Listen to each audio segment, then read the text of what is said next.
दोस्तों, एकादशी व्रत के दिन व्रती को एकादशी व्रत कथा का पाठ जरूर करना चाहिए।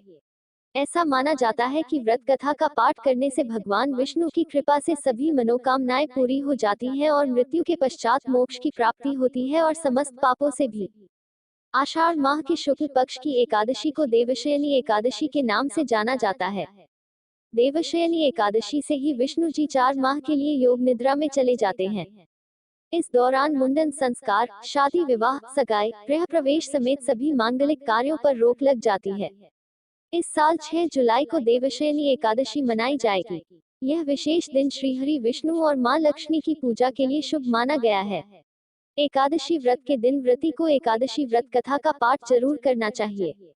ऐसा माना जाता है कि व्रत कथा का पाठ करने से भगवान विष्णु की कृपा से सभी मनोकामनाएं पूरी हो जाती हैं और मृत्यु के पश्चात मोक्ष की प्राप्ति होती है और समस्त पापों से मुक्ति मिलती है। आगे पढ़ें देवशयनी एकादशी की व्रत कथा। देवशयनी एकादशी व्रत कथा का वर्णन खुद भगवान श्री कृष्ण ने किया है।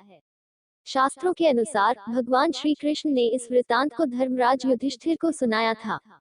पौराणिक कथाओं के अनुसार सतयुग में मांधाता नामक एक चक्रवर्ती राजा राज्य करते थे। मांधाता के राज्य में प्रजा सुखी थी। एक बार उनके राज्य में 3 साल तक वर्षा नहीं होने की वजह से भयंकर अकाल पड़ा गया था। अकाल से चारों ओर त्रासदी का माहौल बन गया था।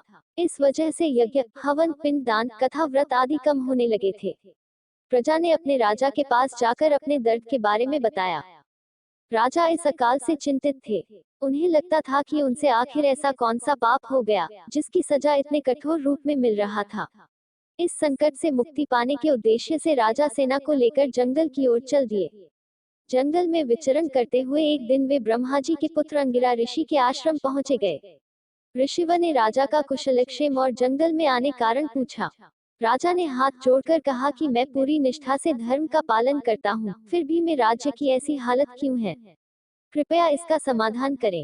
राजा की बात सुनकर महर्षि अंगिरा ने कहा कि यह सतयुग है। इस युग में छोटे से पाप का भी बड़ा भयंकर दंड मिलता है।